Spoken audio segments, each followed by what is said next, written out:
വീണ്ടും ദൈവത്തിന്റെ വചനത്തിന്റെ മുൻപിലേക്ക് വരുവാൻ ഇതാ ഒരവസരം നമുക്ക് ലഭിച്ചിരിക്കുന്നു. ദൈവത്തിന്റെ വചനമെടുത്ത് സ്വസ്ഥമായ ഒരു സ്ഥലത്തിരുന്ന് ബൈബിൾ ക്ലാസ്സിൽ സംബന്ധിക്കുവാൻ ഞാൻ നിങ്ങളെ സ്നേഹത്തോടെ നിർബന്ധിക്കുന്നു. ഈ ബൈബിൾ ക്ലാസ് തുടർച്ചയായി അറ്റൻഡ് ചെയ്യുകയും ഞങ്ങൾക്ക് വേണ്ടി പ്രാർത്ഥിക്കുകയും ഞങ്ങളെ ടെലിഫോൺ വിളിച്ചും കത്തയച്ചും പ്രോത്സാഹിപ്പിക്കുകയും ചെയ്യുന്ന എല്ലാ സ്നേഹിതർക്കും ഹൃദയം നിറഞ്ഞ നന്ദി, വന്ദനം.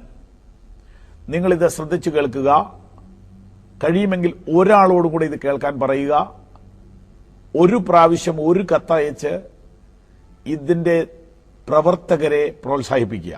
3 കാര്യങ്ങൾ ഞാൻ നിങ്ങൾക്ക് മുമ്പിൽ നിർദ്ദേശം വയ്ക്കുന്നു. 1, ഇത് ശ്രദ്ധിച്ച് കേൾക്കുക. 2, മറ്റൊരാളെ കൂടെ ഇത് കേൾക്കാൻ പ്രോത്സാഹിപ്പിക്കുക, ഉത്സാഹിപ്പിക്കുക. 3, ഒരു കത്തയച്ച് ഇതിന്റെ സംഘാടകരെ പ്രോത്സാഹിപ്പിക്കുക, അഭിനന്ദിക്കുക. ഇപ്പോൾ നാം നിൽക്കുന്നത് യോഹന്നാൻ 10-ാം അധ്യായത്തിലാണ്, 11-ാമത്തെ വാക്യത്തിലാണ്. 10-ാം അധ്യായത്തിൽ നിന്ന് ഒരു പ്രധാന സന്ദേശത്തിലേക്ക് നാം കയറിയിരിക്കുന്നു. യേശു എന്ന ഇടയൻ, ഇതാണ് മുഖ്യ വിഷയം. അതിൽ തന്നെ യേശു നല്ല ഇടയൻ എന്ന പ്രസ്താവനയാണ് ഇപ്പോൾ നാം പഠിച്ചുകൊണ്ടിരിക്കുന്നത്. എന്തുകൊണ്ട് യേശു നല്ല ഇടയൻ ആകുന്നു? ഇതാണ് നമ്മുടെ വിഷയം. പ്രാർത്ഥിക്കാം. പിതാവേ, അങ്ങയുടെ വചനത്തിനായിട്ട് നന്ദി. ഈ ടെലിവിഷൻ, ഈ കേബിൾ പ്രവർത്തകർക്കായിട്ട് സ്തോത്രം. എത്രയോ ആയിരങ്ങൾ, ലക്ഷങ്ങൾ ഇതിന്റെ പുറകിലുണ്ട്. എല്ലാവർക്കായും അങ്ങയെ ഞങ്ങൾ സ്തുതിക്കുന്നു. പിതാവേ, ഈ വചനം കേൾക്കുന്ന എല്ലാവരും അനുഗ്രഹിക്കപ്പെടണം എന്ന് ഞങ്ങൾ ആഗ്രഹിക്കുന്നു, പ്രാർത്ഥിക്കുന്നു. അടിമത്വത്തിൽ നിന്ന് പുറത്തു വരുവാൻ, ഇരുട്ടിൽ നിന്ന് പുറത്തു വരുവാൻ, വേദനയിൽ നിന്ന് പുറത്തു വരുവാൻ, ഭയത്തിൽ നിന്ന് പുറത്തു വരുവാൻ ഈ വചനം നിമിത്തം ഇടയാക്കാൻ പോകുന്നത് കൊണ്ട് സ്തുതിക്കുന്നു. ഇന്നത്തെ ക്ലാസ്സിൽ അങ്ങയുടെ വലിയ പ്രകാശം ഞങ്ങൾക്ക് നൽകണമേ. യേശുവിൻ നാമത്തിൽ ഞങ്ങളുടെ പ്രാർത്ഥന കേൾക്കണമേ. ആമേൻ. നമ്മുടെ ആധാരവാക്യം ഇതാണ്, 10-11, പേജ് നമ്പർ 104. ഞാൻ നല്ല ഇടയനാകുന്നു, നല്ല ഇടയൻ ആടുകൾക്ക് വേണ്ടി തന്റെ ജീവനെ കൊടുക്കുന്നു. യേശു പറയുകയാണ്, ഞാൻ നല്ല ഇടയനാണ്. നല്ലവൻ ആരുമില്ലെന്ന് ഈ ബൈബിളിൽ പറയുന്നു. യേശു തന്നെ പറഞ്ഞിട്ടുണ്ടത്. ആ യേശു പറയുകയാണ്, ഞാൻ നല്ല ഇടയനാണ്. എന്തുകൊണ്ട്? ഒരു ഇടയൻ എന്ന നിലയിൽ ശമ്പളം മേടിക്കുന്ന, ജസ്റ്റ് ജോലി മാത്രം ചെയ്യുന്ന, ജോലി പോലും ചെയ്യാത്ത ഒക്കെ ഇടയന്മാരുണ്ട്. വെറുതെ ജോലി ചെയ്തു എന്ന് വരുത്തിയിട്ട് കാശ് മേടിച്ചുകൊണ്ട് പോകുന്ന ഇടയന്മാരുണ്ട്. അതിന്റെ ഇടയിൽ യേശു തമ്പുരാൻ പറയുകയാണ്, ഞാൻ നല്ല ഇടയനാണ്. എന്തുകൊണ്ട് നല്ല ഇടയനാകുന്നു? ഞാൻ 3 കാര്യങ്ങൾ സൂചിപ്പിച്ചു. 1, അവൻ ഓരോരുത്തരെയും വ്യക്തിപരമായി ശ്രദ്ധിക്കുന്നു, ശ്രദ്ധ കൊടുക്കുന്നു. ഇതാണ് താൻ നല്ല ഇടയനാകുന്ന 1-ാമത്തെ കാര്യം. 2-ാമത്തെ കാര്യം, ഓരോരുത്തർക്കും തന്നെ വ്യക്തിപരമായി അറിയാൻ അവസരവും അനുവാദവും കൊടുക്കുന്നു. ഇതായിരുന്നു കഴിഞ്ഞ ക്ലാസ്. അതൊന്നും റിപ്പീറ്റ് ചെയ്യുന്നില്ല. 3-ാമത്, അവൻ അവയ്ക്ക് മുമ്പിൽ നടക്കുന്നു. അതും ചെറുതായി ഞാൻ പറഞ്ഞു, ഒന്നുകൂടെ പറയാം. മുമ്പിൽ നടക്കുക എന്ന് പറഞ്ഞാൽ മാതൃക ആയിരിക്കണം. മുമ്പിൽ നടക്കുന്ന ആള് ചെരിഞ്ഞു നടന്നാൽ പുറകിൽ നടക്കുന്നവർ ചെരിഞ്ഞു നടക്കും. വളഞ്ഞു നടന്നാൽ വളഞ്ഞു നടക്കും. തെറ്റായ വഴിയിൽ നടന്നാൽ ആളുകളും തെറ്റായി പോകും. ആകയാൽ മുമ്പിൽ നടക്കുന്നവൻ മാതൃകയുള്ളവനാകണം. 2, മുമ്പിൽ നടക്കുന്നവൻ വഴി അറിഞ്ഞിരിക്കണം. മുമ്പിൽ നടക്കുന്നവൻ പ്രതിബന്ധങ്ങളെ തരണം ചെയ്യണം. മുമ്പിൽ നടക്കുന്നവൻ പുറകിലുള്ളവരെ കൂടെ ശ്രദ്ധിക്കണം. അപ്പോൾ അവൻ മുമ്പിൽ നടക്കുന്നു. അവൻ സകല ഉത്തരവാദിത്തങ്ങളും ഏറ്റെടുത്ത് മുമ്പിൽ നടക്കുന്നു. അന്നും ഇന്നും എന്നും യേശു ജനത്തിന്റെ മുൻപിലാണ്. ആർക്കും അവനെ അനുഗമിക്കാം. മാതൃകയുള്ളവനായി അവനിതാ മുമ്പിൽ പോകുന്നു. ഈ ചിന്തകൾ നിങ്ങളെ ആത്മീയമായി ജീവിപ്പിക്കും എന്നെനിക്ക് പ്രതീക്ഷയുണ്ട്.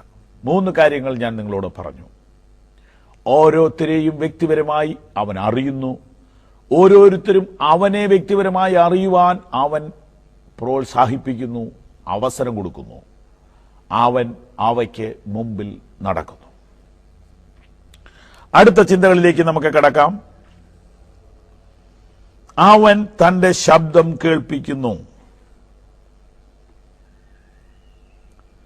ഇതെന്താണ് ഈ പറയുന്നത്? വേദപുസ്തകത്തിന്റെ സത്യങ്ങൾ കേട്ടു പരിചയമുള്ളവർക്ക് ഞാൻ ഈ പറയുന്ന ഭാഷ പെട്ടെന്ന് മനസ്സിലാവും. ശബ്ദം കേൾപ്പിക്കുക എന്ന് പറഞ്ഞാൽ എന്താ? ആത്മീക കാര്യങ്ങൾ എല്ലാം തന്നെ ഒരു വിശ്വാസത്തിന്റെ പദ്ധതിയാണ്. ഇവിടെ നിന്ന് ഡൽഹിക്ക് പോകുന്ന ഒരാൾക്ക് ഒരു ടിക്കറ്റ് കയ്യിലുണ്ട്. അയാൾ തീവണ്ടിയല്ല ഇരിക്കുന്നത്, വണ്ടി മൂവ് ചെയ്യുന്നുണ്ട്, ഓരോരോ സ്റ്റേഷൻ കടക്കുന്നുണ്ട്.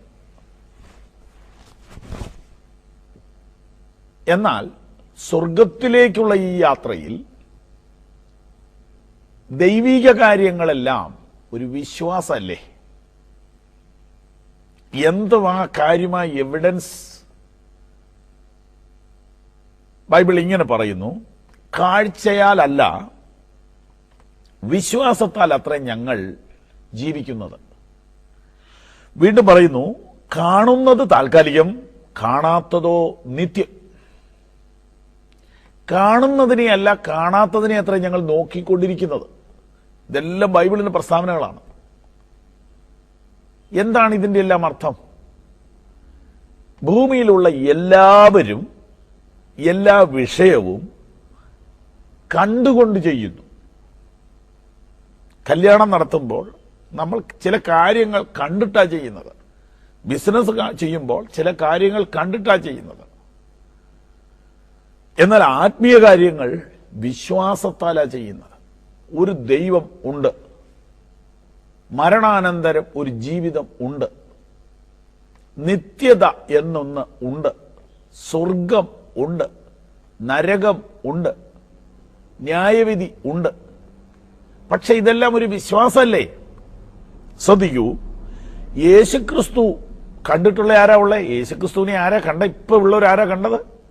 അപ്പൊ ഇതൊരു വിശ്വാസമല്ലേ പാസ്റ്ററേ? അതെ, അതാണ് നമ്മുടെ 4ാമത്തെ പോയിന്റ്. അവൻ തന്റെ ശബ്ദം കേൾപ്പിക്കുന്നു. അതായത് ഞാൻ ഈ മാർഗത്തിലേക്ക് വന്നത്, ഞാൻ കഴിഞ്ഞ ക്ലാസ്സിൽ പറഞ്ഞു, വ്യക്തിപരമായി യേശുവിന്റെ സ്പർശനത്താലും സ്വാധീനത്താലും വിളിയാലും കോളിങ്ങിനാലുമാണ് ഞാൻ വന്നതെന്നാണ് ഞാൻ ആധികാരികമായി പറയുന്നതും വിശ്വസിക്കുന്നതും. പക്ഷെ അതെനിക്ക് എക്സ്പ്ലെയിൻ ചെയ്യാൻ ബുദ്ധിമുട്ടാണ്. എങ്ങനെയാണ് നിങ്ങളെ വ്യക്തിപരമായി വിളിച്ചതെന്ന് ചോദിച്ചാൽ പറയാൻ ബുദ്ധിമുട്ടാണ്. എന്നാൽ എനിക്കതിന്റെ കൺഫർമേഷൻ എന്ന വണ്ണം, അതോ ഉറപ്പ് എന്ന വണ്ണം ആ ശബ്ദം ഞാൻ ദിനംതോറും കേൾക്കുന്നു. ഇതാണ് അവൻ തന്റെ ശബ്ദം കേൾപ്പിക്കുന്നു എന്ന് പറഞ്ഞത്. എന്ന് പറഞ്ഞാൽ വിശ്വാസയാത്രക്കാരന് മുന്നോട്ട് പോകണമെങ്കിൽ ദൈവശബ്ദം കേൾക്കണം. അഥവാ അവൻ എങ്ങനെ ഇതിനകത്ത് വന്നോ അതേ പ്രേരണകൾ, അതേ സ്പിരിറ്റ്, അതേ ഇൻസ്പിറേഷൻ, അതേ പ്രചോദനം, ആത്മാവിന്റെ ആ പ്രത്യേകമായ അകത്തുനിന്നുള്ള ഉൾവിളി അവന് കൂടെ കൂടെ ഉണ്ടായിക്കൊണ്ടിരിക്കും. അപ്പോൾ മാത്രമേ അവൻ ഇതിനകത്ത് തുടരാൻ പറ്റുകയുള്ളൂ. ഉദാഹരണം പറഞ്ഞാൽ, ഇസ്രായേൽ മക്കൾ പഴയ നിയമകാലത്ത് ജീവിച്ചപ്പോൾ അവരുടെ ചലനങ്ങളെ നിയന്ത്രിച്ചിരുന്നത് ഒരു പ്രത്യേക മേഘം ആയിരുന്നു എന്നാണ് ബൈബിൾ പറയുന്നത്. അവരുടെ ഒരു കൂടാരത്തിന് മുകളിൽ ഒരു മേഘം ഇങ്ങനെ നിൽക്കും. അപ്പോൾ അവർ മനസ്സിലാക്കണം, ഇവിടെ തന്നെ തുടരാം. ഒരു ദിവസം നേരം വെളുക്കുമ്പോൾ ആ മേഘം കൂടാരത്തിന്റെ മുകളിൽ നിന്ന് പൊങ്ങി. അതിന്റെ അർത്ഥം ഇവിടെ നിന്ന് മൂവ് ചെയ്യാം എന്നാണ്. അപ്പോൾ വാക്കും ഭാഷണവും ഇല്ലാതെ ദൈവത്തിന്റെ നടത്തിപ്പുകൾ, നിർദ്ദേശങ്ങൾ, നിയോഗങ്ങൾ ഭക്തന്മാർ തിരിച്ചറിഞ്ഞിരുന്നു. ഇതുപോലെ യേശു ഓരോരുത്തരെയും വിളിക്കുന്നു, ഓരോരുത്തർക്കും തന്നെക്കുറിച്ചുള്ള ഇൻഫർമേഷൻ കൊടുക്കുന്നു, വ്യക്തിപരമായി അറിയാൻ അനുവദിക്കുന്നു, മുമ്പിൽ നടക്കുന്നു. നാലാമത്തെ കാര്യം, ശബ്ദം കേൾപ്പിക്കുന്നു. മുമ്പിൽ നടക്കുന്നു എന്ന് പറഞ്ഞാൽ ഒരാളായിട്ട് നടക്കുന്നില്ലല്ലോ, ഗൈഡ് ചെയ്യുന്നു എന്നല്ലേ അതിന്റെ അർത്ഥം. അപ്പോൾ പച്ചയായ ഭാഷയിൽ പറഞ്ഞാൽ ഈ മാർഗത്തിൽ ഒരുവൻ നിൽക്കണമെങ്കിൽ പണം കൊടുത്തൊന്നും ആരെയും നിർത്താൻ പറ്റില്ല. വെറുതെ ആളുകൾ വ്യാജം പറയുന്നതാണ്, നിങ്ങൾ വിശ്വസിക്കരുത്. പണം കൊടുത്ത് മതത്തിൽ ചേർക്കുകയാണ്. പണം കൊടുത്ത മതത്തിൽ ചേരുന്നവൻ എന്തൊരു മണ്ടന. കൊടുക്കുന്നവൻ പെരുമണ്ടൻ, വാങ്ങുന്നവൻ ഭൂലോകമണ്ടൻ. എന്നാൽ ഇതിനകത്ത് നിൽക്കണമെങ്കിൽ വേറെന്തോ ഒരു സാധനമുണ്ട്. അതാണ് ഈ പറഞ്ഞു വരുന്നത്. ഇത് അന്ധവിശ്വാസമാ, മൂഢവിശ്വാസമാണ്, ഓക്കെ. ആ സാധനമായി പറഞ്ഞു വരുന്നത്. ലോകത്തിലെല്ലാറ്റിനേക്കാളും വലുതായി അവൻ ഇതിനെ കാണണമെങ്കിൽ അവന്റെ അന്തരാത്മാവിൽ അവൻ എന്തോ കേൾക്കുന്നുണ്ട്. നമ്മുടെ വിഷയം, അവൻ തന്റെ ശബ്ദം കേൾപ്പിക്കുന്നു എന്ന് പറഞ്ഞാൽ, ഞാൻ നിന്നോട് കൂടെയുണ്ട്, ഭ്രമിച്ചു നോക്കണ്ട, ഞാൻ നിന്റെ ദൈവമാകുന്നു. ഇത് ബൈബിൾ വാക്യങ്ങളാണ്. പക്ഷെ ഇത് ഇവന്റെ ആത്മാവിൽ ഇടയ്ക്കിടയ്ക്ക് ഇവൻ കേൾക്കുന്നു. ഈ കേട്ട പ്രസംഗത്തിനകത്തെ വാക്യങ്ങൾ ചിലപ്പോൾ നിങ്ങളുടെ അകത്ത് മുഴങ്ങുന്നില്ലേ? നിങ്ങൾ ഇരുട്ടിൽ തപ്പിപ്പോൾ, മനസ്സ് കുഴയുമ്പോൾ, പരിഭ്രമിക്കുമ്പോൾ ആരോ പറയുന്നത് പോലെ ഈ ശബ്ദം കേൾക്കുന്നില്ലേ? അതാണ് ഞാൻ പറഞ്ഞു വന്നത്. അവൻ തന്റെ ശബ്ദം കേൾപ്പിക്കുന്നു. ഒരിക്കൽ വളരെ രോഗത്താൽ ഭാരപ്പെട്ട ഒരു മാതാവ് ഒരു പാസ്റ്ററുടെ അടുക്കൽ പ്രാർത്ഥിക്കാൻ പോയി. പക്ഷേ മാതാവിന്റെ വിഷയത്തിന്റെ ഗൗരവം പ്രസ്തുത പാസ്റ്റർക്ക് മനസ്സിലായില്ല. മാതാവ് വീട്ടിൽ നിന്ന് പെർമിഷൻ ഇല്ലാതെ രോഗത്തിന്റെ കാഠിന്യ നിമിത്തം ഉപദേശിയുടെ അടുക്കൽ പ്രാർത്ഥിക്കാൻ ചെന്നു. ഉപദേശി വളരെ ബിസിയായ ആളാണ്, കാരണം ഉപദേശി ഒരു മനുഷ്യനല്ലേ. ഈ മാതാവിന്റെ സീരിയസ്നെസ്, വിഷയത്തിന്റെ കാഠിന്യം അങ്ങേർക്ക് പിടികിട്ടിയില്ല. അതുകൊണ്ട് പ്രാർത്ഥിക്കാൻ സാധിച്ചില്ല. കുറെ നേരം നിന്നിട്ട് ഈ മാതാവ് കരഞ്ഞുകൊണ്ട് ഇറങ്ങിപ്പോവുകയാണ്. ഇറങ്ങിപ്പോകുമ്പോൾ ഒരു ശബ്ദം, ഞാൻ നിന്നെ സൗഖ്യമാക്കുന്ന യഹോവയാകുന്നു. ഇതാരാ പറഞ്ഞ് തിരിഞ്ഞു നോക്കി, ആരെയും കണ്ടില്ല. പക്ഷെ അവര് സൗഖ്യെന്ന്. ഇതാ ഞാൻ പറഞ്ഞത്, അവൻ തന്റെ ശബ്ദം കേൾപ്പിക്കുന്നു എന്ന്. നിങ്ങൾ ദൈവവചനം തുടർച്ചയായിട്ട് കേൾക്കൂ, നിങ്ങൾക്കിത് അനുഭവിക്കാൻ പറ്റും. നിങ്ങളുടെ ജീവിതം ഇരുട്ടിലാകുമ്പോൾ നിങ്ങൾ കേട്ട ദൈവവചനം വീണ്ടും എക്കോ പോലെ അകത്തു മുഴങ്ങും. അവിടെയാണ് ജീവനുള്ള ദൈവത്തിന്റെ ശബ്ദം നാം തിരിച്ചറിയുന്നത്. നാലാമത്തെ കാര്യം, ഞാൻ നല്ല ഇടയനാകുന്നു. എന്തുകൊണ്ട്? അവൻ തന്റെ ശബ്ദം കേൾപ്പിക്കുന്നു. ബൈബിളിലെ മനോഹരമായ മറ്റൊരു വാക്യം, എന്നെ ഒരുപാട് സ്വാധീനിച്ചിട്ടുള്ള ഒരു വാക്യം ഞാൻ നിങ്ങളോട് പറയാം. ആ വാക്യം ഇങ്ങനെയാണ്: നീ ഇടത്തോട്ടോ വലത്തോട്ടോ തിരിയുമ്പോൾ വഴി ഇതാകുന്നു, ഇതിലേ നടന്നുകൊള്ളുക എന്നൊരു ശബ്ദം പുറകിൽ കേൾക്കും. എവിടെ എഴുതിയിരിക്കുന്നു? യെശയ്യാവിന്റെ പുസ്തകത്തിൽ എഴുതിയിരിക്കുന്നു. നീ ഇടത്തോട്ടോ വലത്തോട്ടോ തിരിയുമ്പോൾ എന്ന് പറഞ്ഞാൽ, നീ ഒരു ജംഗ്ഷനിലാകുമ്പോൾ, തീരുമാനമെടുക്കാൻ കഴിയാതെ നീ ബുദ്ധിമുട്ടുമ്പോൾ, കൺഫ്യൂസ്ഡ് ആകുമ്പോൾ, ദൈവത്തിൽ ആശ്രയിക്കുക. എടുക്കേണ്ട സ്റ്റെപ്പ് ഏതാണെന്ന് എവിടെയോ ആരോ പറയുന്നത് പോലെ നിനക്ക് ഫീൽ ചെയ്യുമെന്ന്. ഇതൊരു യുക്തിവാദിക്ക് അംഗീകരിക്കാൻ പറ്റത്തില്ല, ഇതൊരു ബുദ്ധിശാസ്ത്രജ്ഞന് അംഗീകരിക്കാൻ പറ്റത്തില്ല. പക്ഷേ ഒരു വിശ്വാസിക്ക് ഇത് മനസ്സിലാവും. നാലാമത്തെ പോയിന്റ്, യേശു എന്തുകൊണ്ട് നല്ല ഇടയൻ? അവൻ തന്റെ ശബ്ദം കേൾപ്പിക്കുന്നു. എന്ന് പീലാത്തോസ് ജീവിച്ചിരുന്ന കാലത്ത് അല്ല, ഇന്ന് 2007 യേശു തന്റെ ശബ്ദം തന്റെ ജനത്തിന് വേണ്ടി കേൾപ്പിക്കുന്നു. എത്രയോ പേര് കേൾക്കുന്നു, എത്രയോ ആളുകൾ ആ ശബ്ദത്താൽ സൗഖ്യം പ്രാപിക്കുന്നു, എത്രയോ ആളുകൾ ആ ശബ്ദത്താൽ ജീവനും ധൈര്യവും ബലവും പുതുക്കവും പ്രാപിക്കുന്നു. നിങ്ങൾക്ക് അതിനുള്ള അവസരം ഒരുപക്ഷെ ഈ TV-യിലൂടെ ആയിരിക്കും ലഭിക്കുന്നത്. ജീവൻ തരുന്ന ദൈവശബ്ദം, സൗഖ്യം തരുന്ന ആ ദൈവശബ്ദം, പുതുക്കം തരുന്ന, ചൈതന്യം തരുന്ന, ഗൈഡൻസ് തരുന്ന ആ ദൈവശബ്ദം ഒരുപക്ഷെ നിങ്ങൾക്ക് ലഭിക്കുന്നത് ഈ കേബിളിലൂടെ ആയിരിക്കും. മുടക്കണ്ട, മറക്കണ്ട, ശ്രദ്ധിച്ചു കേട്ടുകൊള്ളുക. 4-ാമത്തെ ചിന്ത ഏതാണ്? അവൻ തന്റെ ശബ്ദം കേൾപ്പിക്കുന്നു. വാക്യം 4. നാം 10-ാം അധ്യായം പഠിച്ചുകൊണ്ടിരിക്കുകയാണ്. ഇത് വളരെ ഇമ്പോർട്ടന്റ് ആയ ചാപ്റ്ററാണ്. ശ്രദ്ധിച്ചു പഠിച്ചുകൊള്ളുക. 5-ാമത്തെ കാര്യം നമ്മൾ വായിച്ച 11-ാം വാക്യത്തിൽ തന്നെയുണ്ട്. ജീവൻ കൊടുക്കുന്നു. അത് ഞാൻ അതിനു മുമ്പ് വിവരിച്ചതാണ്, ഇനി അത് വിവരിക്കുന്നില്ല. ജീവൻ കൊടുക്കുന്നു.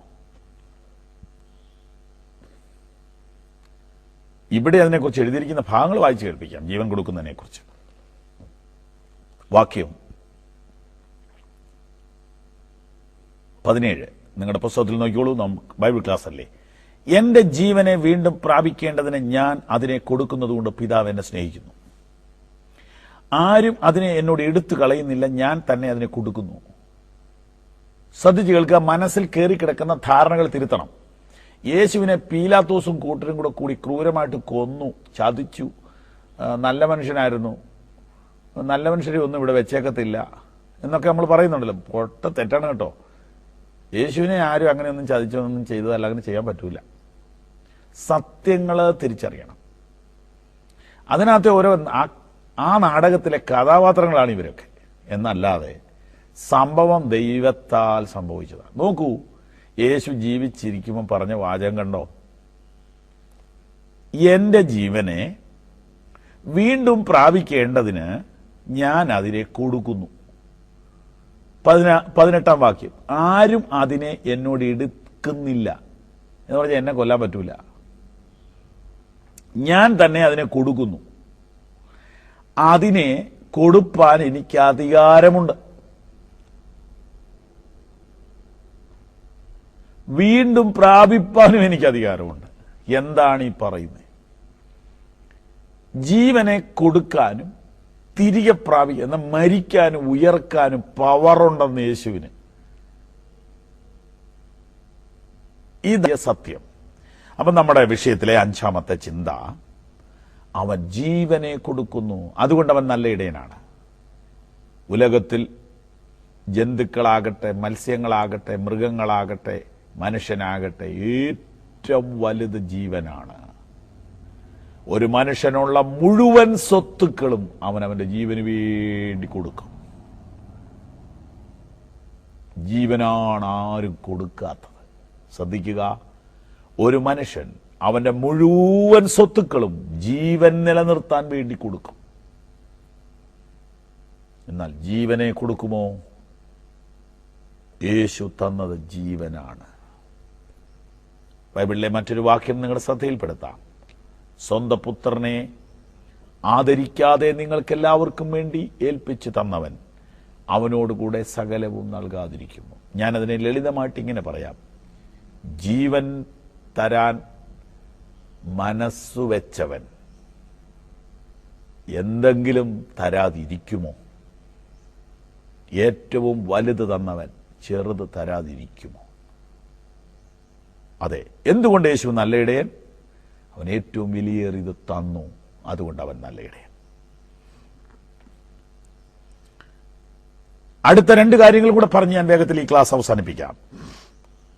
വാക്യം 28 വരുമ്പോൾ 2 കാര്യങ്ങൾ അവിടെ തന്നെ കിടപ്പുണ്ട്. ഞാൻ അവയ്ക്ക് നിത്യജീവൻ കൊടുക്കുന്നു, ആരും അവയെ എന്റെ കയ്യിൽ നിന്ന് പിടിച്ചു പറിക്കുകയും ഇല്ല. അടുത്ത 2 കാര്യങ്ങൾ. 1, കൈക്ക് പിടിച്ചിരിക്കുന്നു. 2, നിത്യജീവൻ കൊടുക്കുന്നു. വിശദീകരിക്കാം. അവൻ ഓരോരുത്തരെയും വ്യക്തിപരമായി ശ്രദ്ധിക്കുന്നു. ഓരോരുത്തരും അവനെ വ്യക്തിപരമായി ശ്രദ്ധിക്കത്തക്കവണ്ണം അവൻ പഠിപ്പിക്കുന്നു. അവൻ അവയ്ക്ക് മുമ്പിൽ നടക്കുന്നു. അവൻ ശബ്ദം കേൾപ്പിക്കുന്നു. അവൻ ജീവൻ കൊടുക്കുന്നു. 6, അവൻ കൈക്ക് പിടിക്കുന്നു. 7, അവൻ നിത്യജീവൻ കൊടുക്കുന്നു. ഈ 7 കാര്യമാണ് ഞാൻ പ്രത്യേകാൽ നോട്ട് ചെയ്തിട്ടുള്ളത്. കൈക്ക് പിടിച്ചിരിക്കുന്നു. എവിടെ എഴുതിയിരിക്കുന്നത്? ഇപ്പോൾ വായിച്ച വാക്യം ശ്രദ്ധിച്ചുകൊള്ളുക. ആരും അവയെ എന്റെ കയ്യിൽ നിന്ന് പിടിച്ചു പറിക്കയില്ല. പിടിച്ചു പറിക്കാൻ ആർക്കും കഴിയുകയുമില്ല എന്ന് പറഞ്ഞാൽ അർത്ഥം ഗ്രഹിക്കാം. യേശു നമുക്ക് വേണ്ടി മരിച്ചു എന്ന് മാത്രമല്ല, അവൻ ശബ്ദം കേൾപ്പിക്കുന്നു എന്ന് മാത്രമല്ല, അവനെ വിശ്വസിച്ച് ആശ്രയിച്ച് അനുസരിക്കുന്ന ഭക്തനെ അവൻ പിടിച്ചിരിക്കുന്നു. ഇതെന്തിനെ കാണിക്കുന്നു? സുരക്ഷിതത്വം, പ്രൊട്ടക്ഷൻ. യേശു പറയുകയാണ്, എന്റെ കയ്യിൽ നിന്ന് പിടിച്ചു പറിക്കാൻ ആർക്കും കഴിയില്ല. പിശാചിന് കഴിയില്ല, മന്ത്രവാദത്തിന് കഴിയില്ല, രോഗം ദുഃഖം ഒന്നിനും കഴിയില്ല. ഈ ശബ്ദം കേൾക്കുന്നവർ വിശ്വസിക്കുക, ആഴത്തിൽ ഉറച്ചു വിശ്വസിക്കുക. കർത്താവിന്റെ കയ്യിൽ നിന്ന് പിടിച്ചു പറിക്കാൻ ഉലകത്തിൽ ഒരു ശക്തിക്കും കഴിയില്ല. നമ്മൾ അവനെ പിടിച്ചിരിക്കുകയാണോ, അവൻ നമ്മെ പിടിച്ചിരിക്കുകയാണോ? പുസ്തകം ശ്രദ്ധിക്കുക, തിരുവെഴുത്തുകൾ ശ്രദ്ധിക്കുക. ഞാൻ അവനെ പിടിച്ചിരിക്കുകയാണെങ്കിൽ എന്റെ കൈ കുറെ കഴിയുമ്പോൾ തളരും, അപ്പൊ എന്റെ കൈ വിട്ടുപോകും. ഞാൻ വിശദീകരിക്കാം. നിങ്ങളൊരു ബസ്സിൽ പിടിച്ചു നിൽക്കുകയാണ്, കുറെ കഴിയുമ്പോൾ നിങ്ങളുടെ കൈ കുഴയും, നിങ്ങൾ കൈ വിടും, നിങ്ങൾ താഴെയും വീഴും. അപ്പൊ എന്ത് ചെയ്യും? ആ കൈ മാറിപ്പിടിക്കും. അപ്പൊ ഇവിടെ പറഞ്ഞിരിക്കുന്നത് എന്റെ കയ്യിൽ നിന്ന് പിടിച്ചു പറിക്കാൻ കഴിയുകയില്ല. അപ്പം എന്റെ ക്രിസ്തു വിശ്വാസം ഞാൻ തൂങ്ങിക്കിടക്കുന്നതല്ല, എന്നെ അവൻ പിടിച്ചിരിക്കുന്നത്. അപ്പൊ എന്റെ കൈ കുഴഞ്ഞാലും വീഴാൻ പറ്റത്തില്ല. കാരണം എന്റെ പവർ അല്ല ഇവിടെ, അവന്റെ പവറാണ്. അവനാ പിടിച്ചിരിക്കുന്നത്. അവന്റെ കൈ തളരുന്നില്ല. ബൈബിളിൽ ശക്തമായി എഴുതിയിരിക്കുന്നു, അവന്റെ കൈ തളരുന്നില്ല. എന്റെ കയ്യിൽ നിന്ന് പിടിച്ചു പറിക്കാൻ ആർക്കും കഴിയില്ലെന്നുള്ള വാക്യം അതിശക്തമാണ്. നിങ്ങളൊരു പക്ഷേ ഇന്ന് പീഡനം അനുഭവിക്കുന്നുണ്ടായിരിക്കും, ഭീഷണി അനുഭവിക്കുന്നുണ്ടായിരിക്കും. നിങ്ങൾ ബൈബിൾ വായിക്കുന്നത് നിങ്ങളുടെ വീട്ടിലുള്ളവർക്ക് ഇഷ്ടമല്ലായിരിക്കും. നിങ്ങൾ പ്രാർത്ഥിക്കുന്നതിനെ ഒരു പക്ഷേ നിങ്ങളുടെ ആളുകൾ കഠിനമായി വെറുക്കുന്നുണ്ടായിരിക്കും. പക്ഷെ വാക്യം ശ്രദ്ധിക്കുക. യേശു പറയുന്നു, എന്റെ കയ്യിൽ നിന്ന് പിടിച്ചു പറിക്കാൻ ആർക്കും കഴിയില്ല. നിങ്ങൾ അവനെ വിശ്വസിച്ചപ്പോൾ അവൻ നിങ്ങളെ പിടിച്ചിരിക്കുകയാണ്. ഒരിക്കലും ഈ വിരലുകൾക്കിടയിൽ നിന്ന് നിങ്ങളെ തള്ളി താഴെയിടാൻ ഒരു ശക്തിക്കും കഴിയില്ല. അടിയുറച്ച് വിശ്വസിച്ചുകൊള്ളുക, അവൻ കൈക്ക് പിടിച്ചിരിക്കുന്നു. 7ാമത്തെ കാര്യം, ഞാൻ അവയ്ക്ക് നിത്യജീവൻ കൊടുക്കുന്നു. വാക്യം 28. നിത്യജീവൻ.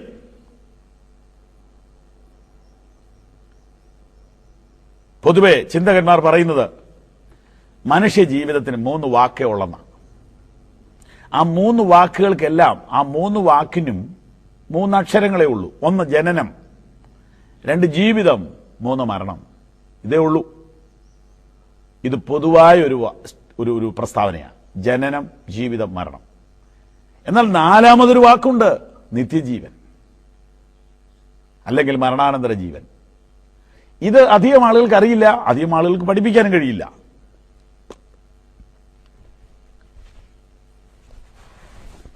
ജനനം, ജീവിതം, മരണം. ഇതിൽ കൂടുതൽ ലോകത്തിൽ ആരും ഓഫർ ചെയ്യുന്നില്ല, ആരും വാഗ്ദാനം ചെയ്യുന്നില്ല. ടെലിവിഷൻ പ്രസംഗത്തിലൂടെ നിങ്ങൾ ശ്രദ്ധിച്ചു കേൾക്കുന്ന ഈ സന്ദേശം, ലോകം ഓഫർ ചെയ്യാത്ത ഒരു വാക്കാണ് നിത്യജീവൻ.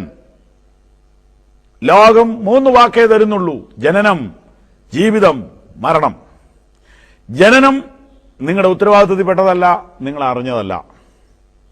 മരണം നിങ്ങളുടെ കൺട്രോളിലല്ല, നിങ്ങൾക്കത് എപ്പോഴാണെന്ന് അറിയാൻ മേല. ജീവിതം മാത്രമേ നിങ്ങളുടെ കയ്യിലുള്ളൂ. എന്നാൽ ഒരു വാക്ക് ശ്രദ്ധിക്കുക. യേശു പറയുന്നു, ഞാൻ അവയ്ക്ക് നിത്യജീവൻ കൊടുക്കുന്നു. ഉലകത്തിൽ ആരും തരാത്തത് യേശു വാക്കു പറയുന്നു.